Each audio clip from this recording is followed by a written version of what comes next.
ಸ್ನೇಹಿತರೆ, ಭಾರತದ ಇತಿಹಾಸ ಗರ್ಭದಲ್ಲಿರುವಷ್ಟು ದೇವಸ್ಥಾನಗಳ ಪ್ರಾಚೀನ ಶಿಲ್ಪಕಲಾ ಸಂಪತ್ತು ಬಹುಶಃ ಇನ್ನಾವ ದೇಶದಲ್ಲಿಯೂ ಸಿಗಲಾರದು. ತಮ್ಮದೇ ಆದ ವಿಶಿಷ್ಟ ಶಿಲ್ಪ, ಸ್ಥಳ ಪುರಾಣಗಳಿಂದ ವಿಶ್ವ ಪ್ರಸಿದ್ಧಿ ಪಡೆದಿರುವ ದೇವಾಲಯಗಳಲ್ಲಿ ಒಂದಾದ ಕರ್ನಾಟಕದ ಉತ್ತರ ಕನ್ನಡ ಜಿಲ್ಲೆಯ ಸಾಗರ ತಾಲೂಕಿನ ಕೆಳದಿ ರಾಮೇಶ್ವರ ದೇವಸ್ಥಾನದ ಬಗ್ಗೆ ಕುತೂಹಲಕಾರಿ ಹಾಗೂ ಮಾಹಿತಿಪೂರ್ಣವಾದ ವಿಡಿಯೋವೊಂದನ್ನ ಫಸ್ಟ್ ಸುದ್ದಿ ತಂಡ ಇಂದು ನಿಮ್ಮ ಮುಂದಿಡಲಿದೆ. ಸಾಗರ ಪಟ್ಟಣದಿಂದ 8 ಕಿಲೋಮೀಟರ್ ಕ್ರಮಿಸಿದ್ರೆ ಕೆಳದಿ ಗ್ರಾಮವನ್ನ ತಲುಪಬಹುದು. ಕೆಳದಿಯ ರಾಮೇಶ್ವರ ದೇವಸ್ಥಾನವು ಸುಮಾರು 16ನೇ ಶತಮಾನದಲ್ಲಿ ಚೌಡಪ್ಪ ನಾಯಕರೆಂಬುವರಿಂದ ನಿರ್ಮಿಸಲ್ಪಟ್ಟಿದ್ದು, ಇದರ ವಾಸ್ತುಶಿಲ್ಪ ಹೊಯ್ಸಳ ದ್ರಾವಿಡ ಶೈಲಿಯಲ್ಲಿದೆ. ದೇವಾಲಯದ ಪ್ರಾಂಗಣದಲ್ಲಿ ರಾಮೇಶ್ವರ, ಪಾರ್ವತಿ ಹಾಗೂ ವೀರಭದ್ರರ ದೇವಾಲಯಗಳಿದ್ದರೂ ಸಹ ಒಟ್ಟಾರೆಯಾಗಿ ಇದು ಕೆಳದಿ ದೇವಾಲಯವೆಂದೇ ಪ್ರಸಿದ್ಧಿ ಪಡೆದಿದೆ. ದೇವಾಲಯದ ಒಳ ಪ್ರಾಂಗಣದ ಗೋಡೆಗಳ ಮೇಲೆ ವಿವಿಧ ಗೋಪುರಗಳ ವಿನ್ಯಾಸಗಳನ್ನ ಚಿತ್ತಾಕರ್ಷಕವಾಗಿ ಕೆತ್ತಲಾಗಿದೆ.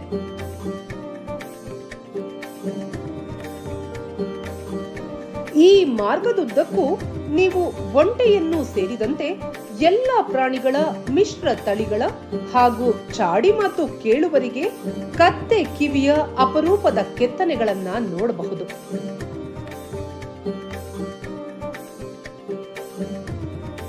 ಇನ್ನು ಪಾರ್ವತಿ ದೇವಿಯ ದೇವಸ್ಥಾನದ ಮೇಲ್ಚಾವಣಿಯನ್ನ ಶ್ರೀಮಂತ ಮೌಲ್ಯದ ಶ್ರೀಗಂಧದ ಮರದಿಂದ ನಿರ್ಮಿಸಲಾಗಿದೆ.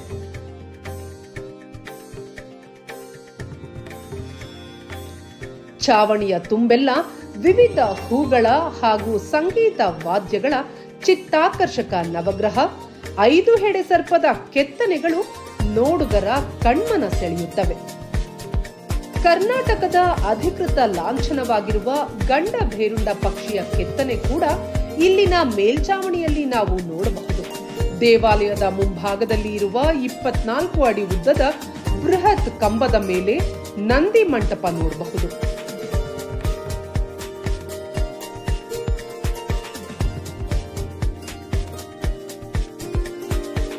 ಸೊಸೆ ಅತಿ ಹೆಚ್ಚು ಆಳಿದೆ ಕೆಳದಿ ಚೆನ್ನಮ್ಮ. ಇಲ್ಲಿ 25 ವರ್ಷ ಆಳ್ವಿಕೆ ಮಾಡ್ತಾಳೆ. ಕೆಳದಿ ಚೆನ್ನಮ್ಮನ ಹತ್ತಿರ ಶಿವಾಜಿ ಮಗ ರಾಜಾರಾಮನ್ನ ಔರಂಗಜೇಬಾದ್ ಅಟ್ಟಿಸ್ಕೊಂಡ್ ಬರ್ತಾನೆ. ಅಟ್ಟಿಸ್ಕೊಂಡ್ ಬಂದಾಗ ಇವನು ಬಂದು ಚೆನ್ನಮ್ಮನ ಹತ್ರ ಪ್ರಾಣ ಭಿಕ್ಷೆ ಬೇಡ್ತಾನೆ. ಅವಾಗ ಚೆನ್ನಮ್ಮ ಆಶ್ರಯ ಕೊಡ್ತಾಳೆ ಶಿವಾಜಿ ಮಗ ರಾಜಾರಾಮನಿಗೆ. ಆ ಒಂದು ನೆನಪಿಗಾಗಿ ಧ್ವಜಸ್ತಂಭ ಸ್ಥಾಪನೆ ಆಗತ್ತೆ. 24 ಅಡಿ ಎತ್ತರ ಇದೆ. ಇದು ಮೇಲೆ ನಂದಿ ಮಂಟಪ ಇದೆ. ಕಂಬದಲ್ಲಿ ಗಣಪತಿಯ ಶಿಲ್ಪವನ್ನ ಹೊಂದಿದ್ದು ರಾಣಿ ಚೆನ್ನಮ್ಮಳಿಂದ ಪೂಜಿಸಲ್ಪಡುತ್ತಿತ್ತು ಎಂಬ ವಿಶೇಷತೆಗೆ ಪಾತ್ರವಾಗಿದೆ. ಈ ದೇವಾಲಯದ ವಾಸ್ತುಶಿಲ್ಪದಷ್ಟೇ ಇತಿಹಾಸವೂ ಕೂಡ ವಿಶೇಷವಾಗಿದೆ. ದೇವಾಲಯದ ಇತಿಹಾಸವನ್ನ ನಾವು ತಿಳಿಯ ಹೊರಟಾಗ ಒಂದಷ್ಟು ಕೌತುಕ ಹಾಗೂ ವಿಸ್ಮಯಕಾರಿ ಅಂಶಗಳು ನಮ್ಮನ್ನ ಅಚ್ಚರಿಪಡಿಸಿದ್ವು.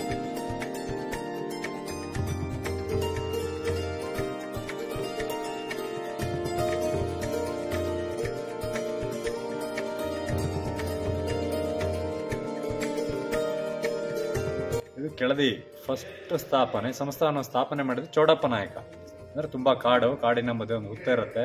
ಚೌಡಪ್ಪ ನಾಯಕ ನಮ್ಮನ್ನ ಹಸು ಬಂದು ಹುತ್ತಕ್ಕೆ ಹಾಲು ಸುರಿಸ್ತಾ ಇರುತ್ತೆ. ಮನೆಯಲ್ಲಿ ಹಸು ಹಾಲು ಕೊಡದೆ ನೋಡ್ಬಿಟ್ಟು ಅವನ ಹಸುವಿನ ಬಾಲ ಹಿಡ್ಕೊಂಡ್ ಬಂದಾಗ ಹುತ್ತಕ್ಕೆ ಹಾಲು ಸುರಿಸ ನೋಡಿದಾಗ ಹುತ್ತದಲ್ಲಿ ಒಂದು ಲಿಂಗ ಇರುತ್ತೆ. ಇದು ಕೆಳದಿಯಲ್ಲಿ ಉದ್ಭವ ಲಿಂಗು. ಆ ಲಿಂಗಗೆ ಒಂದು ಹುಲ್ಲಿನ ಗುಡಿಸಲು ಮಾಡಿ ಹೊಲದಲ್ಲಿ ಮಲಗಿರುವಾಗ ಅವನಿಗೆ ನಾಗರ ರೂಪದಲ್ಲಿ ಕನಸು ಬೀಳುತ್ತೆ. ಅವಾಗ 2 ನರಬಲಿ ಕೊಡಬೇಕು ಅಂತೇಳಿ ಒಂದು ಇದಾಗತ್ತೆ. ಅವಾಗ ನರಬಲಿ ಕೊಡಬೇಕು ಅಂತೇಳಿ ಇದಾದಾಗ ಚೌಡಪ್ಪ ನಾಯಕ ಮತ್ತು ಭದ್ರಪ್ಪ ನಾಯಕ 2 ಜನ ಕೂತ್ಕೊಂಡು ಮಾತಾಡುವ ಅವ್ರ ಮನೆ ಆಳುಗಳು ಯಾದವ ಮತ್ತು ಮುರಾರಿ ಅಂತೇಳಿ ಅವರಿಬ್ಬರು ಕೇಳಿಸ್ಕೊಂಡ್ಬಿಟ್ಟು ಒಂದು ಬಲಿಯಾಗಿ ನಿಧಿ ಸಿಕ್ಕು ದೇವಸ್ಥಾನ ಕಟ್ತಾರೆ ಅಂತ ನಾವೇ ಯಾಕೆ ಬಲಿ ಆಗುವಂತ ಸ್ವಇಚ್ಛೆಯಿಂದ ಬಲಿ ಆಗ್ತಾರೆ ಅವ್ರು ಯಾದವ ಮುರಾರಿ. ಬಲಿ ಆದ್ಮೇಲೆ ನಿಧಿ ಸಿಗುತ್ತೆ. ನಿಧಿ ಸಿಕ್ಕಿದ್ರೆ ಫಸ್ಟ್ ರಾಮೇಶ್ವರ ದೇವಸ್ಥಾನ ಸ್ಥಾಪನೆ ಆಗುತ್ತೆ. ಹಾಗೆ ವಂಶ ಪಾರಂಪರ್ಯವಾಗಿ 265 ವರ್ಷ ಆಳ್ವಿಕೆ ಮಾಡ್ತಾರೆ. ಹಂತವಾಗಿ ದೇವಸ್ಥಾನ ನಿರ್ಮಿಸ್ತಾ ಬರ್ತಾರೆ. ಇಲ್ಲಿ ಶಿವಪ್ಪ ನಾಯಕನ ಪೀರಿಯಡ್ ಜಾಸ್ತಿ ಜೀರ್ಣದ ಇರ್ತದೆ ದೇವಸ್ಥಾನ. ಶಿವಪ್ಪ ನಾಯಕನ ಕುಲದೇವರು ವೀರಭದ್ರ. ಶಿವಪ್ಪ ನಾಯಕ ಯಾತ್ರೆಗೆ ಹೋಗಿ ಮಲಗಿರುವಾಗ ಅವನಿಗೆ ಕನಸಿನಲ್ಲಿ ಕಾಣಿಸ್ಕೊಳ್ಳುತ್ತೆ ವೀರಭದ್ರ ಮೂರ್ತಿ. ಅದು ಒಂದು ಕೆರೆಯ ನೀರಲ್ಲಿ ಮುಳುಗಿರುತ್ತೆ. ಅದನ್ನು ಅವನು ತಗೊಂಬಂದು ವೀರಭದ್ರನ ತನ್ನ ಕುಲದೇವರನ್ನ ಪ್ರತಿಷ್ಠಾಪನೆ ಮಾಡಿ ಎಲ್ಲ ದೇವಸ್ಥಾನಕ್ಕಿಂತ ಚಂದವಾಗಿ ಕಟ್ಟಿ ನವಗ್ರಹ ಮತ್ತು ನಾಗಮಂಡಲ ಪೂಜೆ ಮಾಡಿ ವೀರಭದ್ರನ ಪ್ರತಿಷ್ಠಾಪನೆ ಮಾಡ್ತಾನೆ. ಶಿವಪ್ಪನಾಯಕನ ಹಂತದಲ್ಲಿ ಶಿವಪ್ಪನಾಯಕನ ಸೊಸೆ ಕೆಳದಿ ಚೆನ್ನಮ್ಮ ಅತಿ ಹೆಚ್ಚು ಆಳಿದು ಕೆಳದಿ ಚೆನ್ನಮ್ಮೆಯಲ್ಲಿ. ಸುಮಾರು 400 ವರ್ಷಗಳ ಹಿಂದೆ ಕೆಳದಿಯ ಹಳೆಬಯಲು ಗ್ರಾಮದಲ್ಲಿ ಚೌಡಪ್ಪ ಗೌಡ ಹಾಗೂ ಭದ್ರಗೌಡ ಎಂಬ ಇಬ್ಬರು ಸಹೋದರರು ಕೃಷಿ ಭೂಮಿಯ ಒಡೆಯರಾಗಿದ್ರು. ಅವರಿಗೆ ಯಾದವ ಮತ್ತು ಮುರಾರಿ ಅನ್ನೋ ಇಬ್ಬರು ಸೇವಕರು ಸಹ ಇದ್ರು ಅನ್ನೋದು ಐತಿಹಾಸಿಕ ಕುರುಹುಗಳಿಂದ ತಿಳಿದು ಬಂದಿದೆ.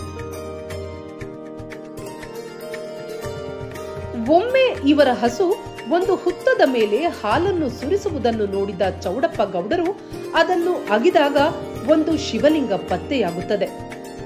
ತದನಂತರ ಗೌಡರು ಒಂದು ಸಣ್ಣ ಶಿವಾಲಯವನ್ನ ಅಲ್ಲಿಯೇ ನಿರ್ಮಿಸುತ್ತಾರೆ.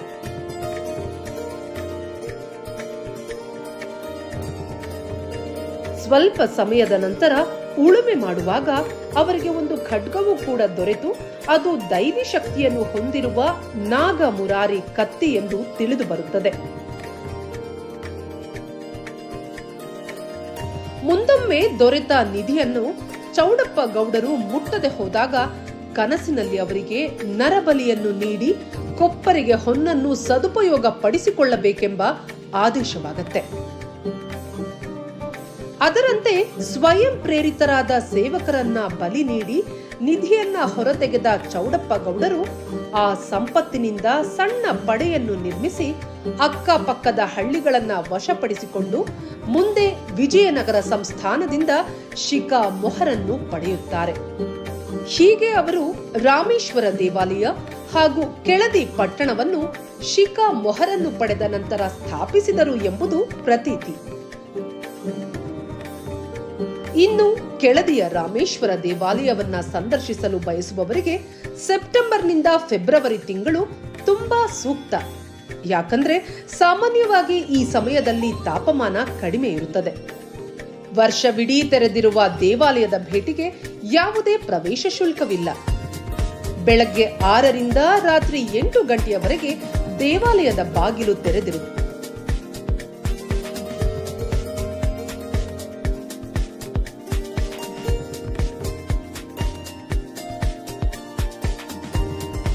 ಶಿವಮೊಗ್ಗದಿಂದ ರೈಲು ಹಾಗೂ ರಸ್ತೆಯ ಮಾರ್ಗದಲ್ಲಿ ನೀವು ಕೆಳದಿಯನ್ನ ತಲುಪಬಹುದು.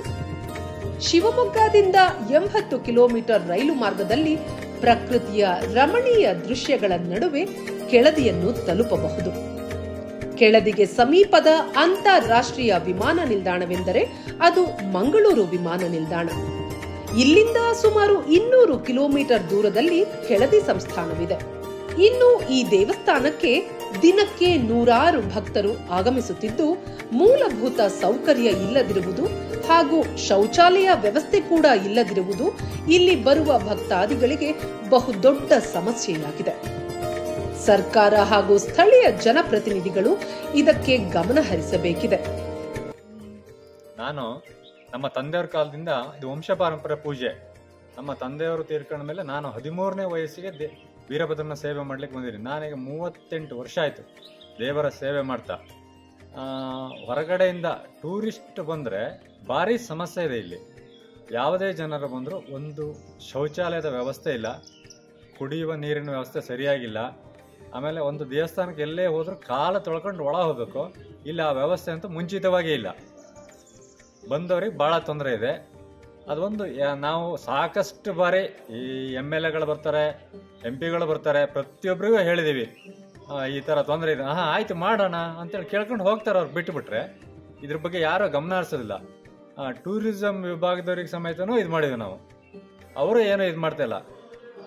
ಇಲ್ಲಿ ಅದೊಂದು ಸಮಸ್ಯೆಯನ್ನು ಯಾರಾದರೂ ಬಗೆಹರಿಸಿಕೊಟ್ರೆ, ಇದೊಂದು ಪ್ರಸಿದ್ಧವಾದ ದೇವಸ್ಥಾನ ಕೆಳದಿ ಇಕ್ಕೇರಿ ನಮ್ಮ ಶಿವಮೊಗ್ಗ ಜಿಲ್ಲೆಯಲ್ಲಿ ಹೆಸರುವಾಸಿಯಾಗಿರುವಂಥ ದೇವಸ್ಥಾನಗಳು, ಇದೊಂದು ವ್ಯವಸ್ಥೆಯನ್ನು ಮಾಡಿಕೊಟ್ರೆ ಬಹಳ ಒಳ್ಳೆಯದಾಗತ್ತೆ. ಇತಿಹಾಸ ಪ್ರಸಿದ್ಧ ಕಲೆಯ ಆಗರ ಕೆಳದಿ ಸಂಸ್ಥಾನದ ರಾಮೇಶ್ವರ ದೇವಸ್ಥಾನದ ಬಗೆಗಿನ ಇಂದಿನ ವಿಡಿಯೋ ಮಾಹಿತಿ ಪೂರ್ಣವಾಗಿತ್ತು ಹಾಗೂ ನಿಮ್ಮ ಕುತೂಹಲವನ್ನು ತಣಿಸಿತು ಎಂದು ಭಾವಿಸುತ್ತೇವೆ. ನಮ್ಮ ಈ ವಿಡಿಯೋ ಇಷ್ಟವಾದಲ್ಲಿ ಫಸ್ಟ್ ಸುದ್ದಿ ಚಾನೆಲ್ ಅನ್ನು ಸಬ್ಸ್ಕ್ರೈಬ್ ಮಾಡಿಕೊಳ್ಳಿ ಹಾಗೂ ವಿಡಿಯೋವನ್ನು ಲೈಕ್ ಹಾಗೂ ಶೇರ್ ಮಾಡಿ.